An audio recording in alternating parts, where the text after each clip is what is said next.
What's up, guys? This is the Gospel according to Mark with a C. He is I, and I am he. Just taking some time to tell you exactly what's on my mind. Thank you for joining me once again, my friends.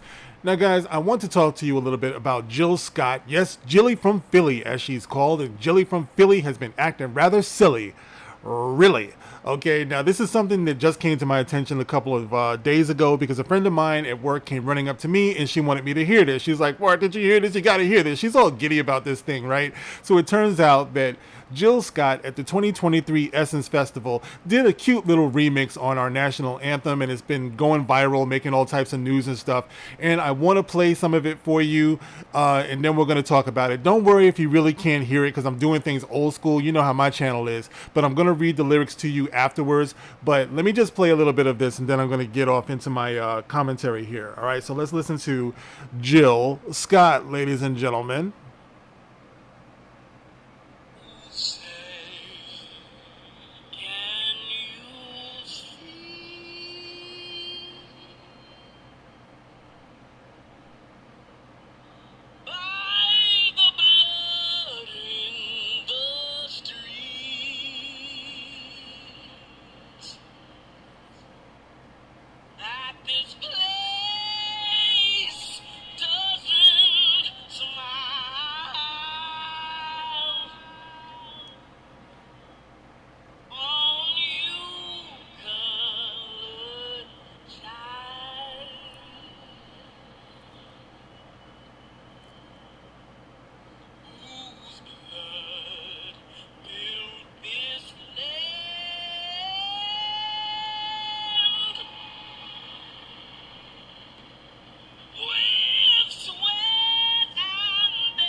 Okay, that was Jill Scott doing her remix of the national anthem. Now, for those of you who might not have heard the words to this, let me just read a few of the words, actually what she just sang, right? "Oh, say can you see by the blood in the streets, this place doesn't smile on you, colored child." When was this written? Back in 1945?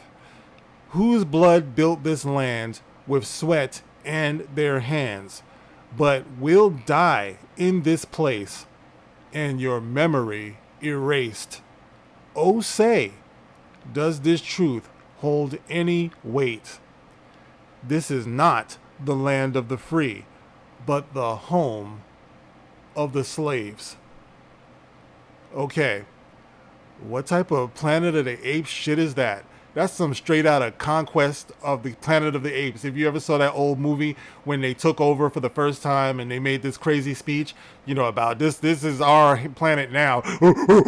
Anyway, all right, let me not go too far with this crap, man. But I'm just saying, like, what is that? Like, what is that? Is an affirmation of what? Positivity? I don't think so, but I'm going to get into that in a minute, right? But I saw this on blackamericaweb.com. All right, the reason why I'm pointing that out is because this thing is going viral, and a lot of people are taking this to heart as if this is something that burns in the heart of every black American and all of this stuff. But let's get into what this article says real quick, guys. Jill Scott's powerful rendition of the national anthem has America's attention, and we can't stop watching it. How appropriate that they would say that, guys. It's got America's attention. This is the point that I've been trying to make for a long time. I just said this on the Juneteenth video when I was making the point, the hypocrisy of some black Americans, how you're going to celebrate Juneteenth but reject America or reject July 4th or any of this stuff.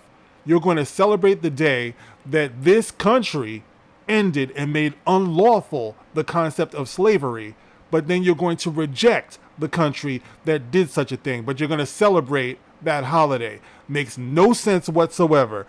But once again, it makes sense when you consider what I said before, that too many black people are more concerned with sticking it to white people, being all up in white people's asses, than they are the upliftment of their own community. And this is the perfect example of that. So going on with this article, Jill Scott's remix of the United States of America national anthem, The Star-Spangled Banner, is being shared across the nation, and we can't stop watching it, with an exclamation point. The legendary songstress wrote this version, pay attention to this, she wrote this at the age of 19 and is currently performing it on her This Is Jill Scott's 23rd anniversary tour.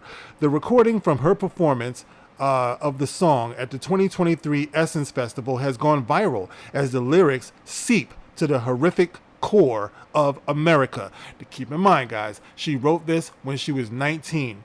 Jill Scott is now in her 50s. Now I can understand her writing something like this when she was in her teens, when she was 19. A lot of us write some shit like that when we're disillusioned, going out into the world. We don't know what to think. So we write some rebellious type shit and everything. But now, over 30 years later, for her to be proudly performing this all across the land to the point where it goes viral, that's a problem. When you consider that Jill Scott in America has a net worth of $12 million. She has a net worth of $12 million. She lives in a $3.5 million home. And she's singing something like this in her 50s when she wrote it when she was 19. When she was 19, I'm sure she did not know that she would be worth $12 million living in a $3.5 million home.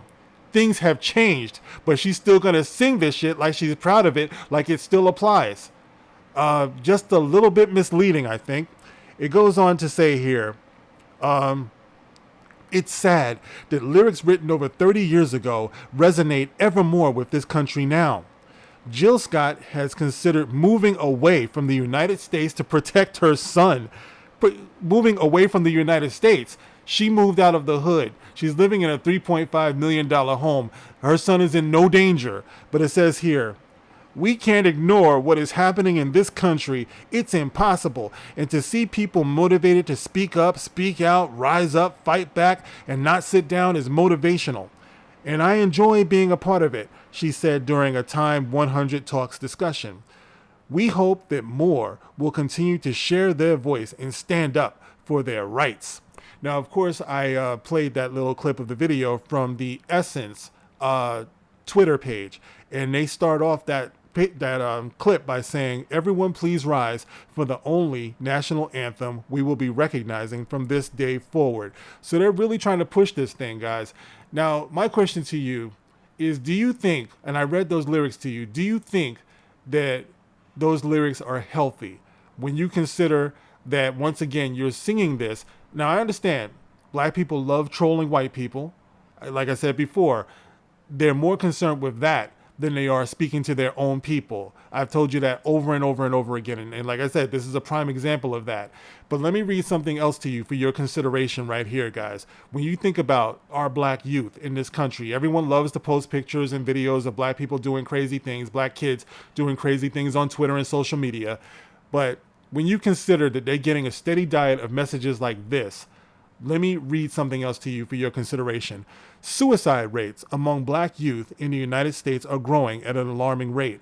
From 2018 to 2021, the racial group that saw the largest increase in suicides among people 10 to 24 years old was black individuals, with an increase of 37%. From 2000 to 2020, black youths ages 19 or 10 to 19 also experienced the largest increase in suicide rates, a shocking 78%.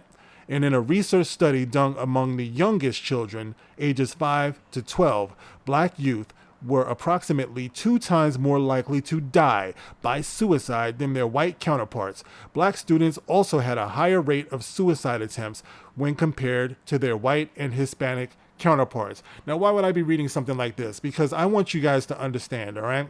I want you to understand the significance of the lyrics that she just sang when it tells you, because she specifically says, "You, colored child, this place does not smile on you, colored child." Now, I want you to picture our black children when they hear this. This is what you're telling them. This place doesn't smile on you, colored child. You'll die in this place. Your memory will be erased. This is not the land of the free, but the home of the slaves. All right. This is the constant messaging that our kids are getting. All right. This is the messaging that you're getting when you want to teach them that you're victims. All right. They start to feel like they're hopeless, like there's no hope for their future whatsoever. You keep showing them these videos. You keep telling them that they're going to be victims of police brutality, all of these things. They should be living in fear. It's no wonder that they're suffering from the anxiety that they are. It's not rocket science, okay? I'm just the guy on the mic. I'm just the guy that's walking around here in the world every day. And if I can see this and if I can tell you the truth, then why can't these people? Because they're dedicated. They're committed to making our children as miserable as humanly possible, to making them victims, to making them feel hopeless. That's what this is all about. So when I tell you that Jill Scott and people like her don't care about black people, this is what I'm saying. You can take that shit to the bank because you see it every day. I've seen it with my own eyes. I know that you want to feel good about this. You want to be like, ooh, you go girl. It's always this certain type of black woman. And I talked about this before, with the biggest fucking mouth that gets everybody else in trouble. Right? If you took just a moment to sit back and just think about what you need to be saying to your kids. Man, I miss Whitney Houston, and I love Whitney Houston, and I miss her because she passed away. But you compare and contrast this thing with Jill Scott, with Whitney Houston when she came out and sang for the Super Bowl. I forget what year that was. Help me out in the comment section. But Whitney Houston came out and she brought a nation together with her beautiful rendition of the national anthem. All right, that's what it's supposed to be about. Whitney Houston also sang the song "The Greatest Love of All," and I told you guys that song actually saved my life when I was a kid. When I heard her say that learning to love yourself is the greatest love of all. That should be the message if you're really talking about loving your children.